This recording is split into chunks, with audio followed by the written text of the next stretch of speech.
This is the ACBC Econ Broadcast. I'm Nick Van and I'm here to deliver you a detailed economics report of Vietnam in 2013.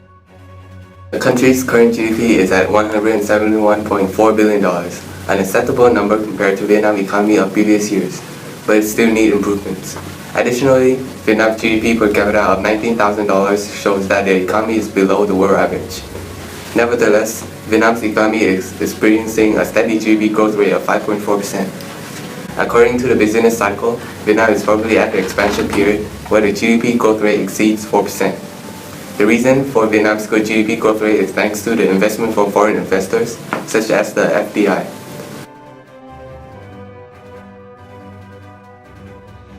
With a steady GDP growth rate, it can be said that Vietnam is achieving the macroeconomics objective of economic growth. The current unemployment rate of Vietnam is mostly conceived of structural and fictional unemployment. As of now, the rate is 2%, which is lower than the natural unemployment rate of 5.5%. This suggests that the economy is achieving its macroeconomics objective of low unemployment. In addition to that, a low unemployment rate produces positive outcome for the individuals, the society, and also the economy. For example, for individuals, there could be an increase in household income and a decrease in levels of psychological and physical illness. As for the society, there could be a decrease in poverty and crime. And lastly, for the economy, a higher level of aggregate demand and efficient utilization of resources. Over the past years, Vietnam has been trying to lower its inflation rate to a point of 6.6% as of 2013. This statistics reflects how the economy is still at a high degree of inflation, which could cause many problems for the economy. For instance, a high degree of inflation causes lower real incomes, lower interest rate for savers, higher nominal interest rate for borrowers, and reduces international competitiveness. The cause of high inflation for Vietnam's economy is cost-push inflation, where the aggregate supply shifts leftward and causes an increase in price level as shown in the graph. Therefore, Vietnam's current goal is to achieve the macroeconomics objective of a low and stable inflation rate. There is a relationship between unemployment and inflation. Now, I'm going to show you the Phillips curve of Vietnam, a graph which shows that relationship.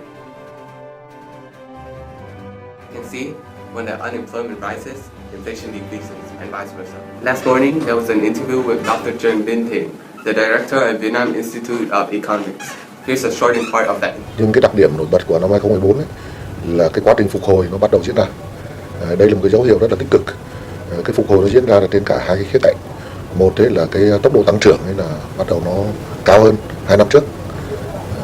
Và đặc biệt cái điểm này là điểm rất đặc biệt, tức là cái ổn định vĩ mô ấy thì nó vững vàng hơn. Nó thể hiện là năm nay là cái năm mà lạm phát ấy được kiềm chế rất là tốt.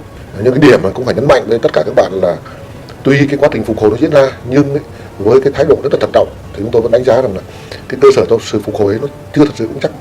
Other than the three macroeconomics objectives that were explored in the interview, another one is the objective of improved equity and distribution of income. The equity in the distribution of incomes is currently the big concern for Vietnam's economy. The poorest 20% of the population earns 7% of the total income. On the other hand, the richest 20% of the population earns 43% of total income.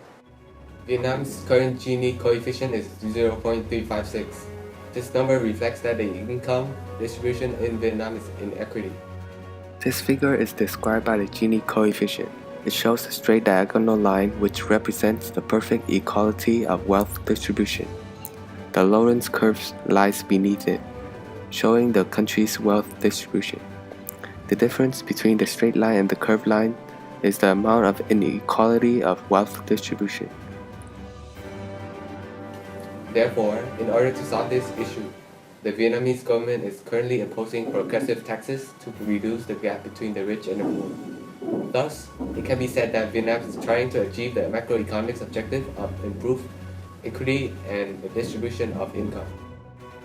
Overall, Vietnam is currently doing a good job on achieving its macroeconomic objectives of low and stable unemployment rate and economic growth.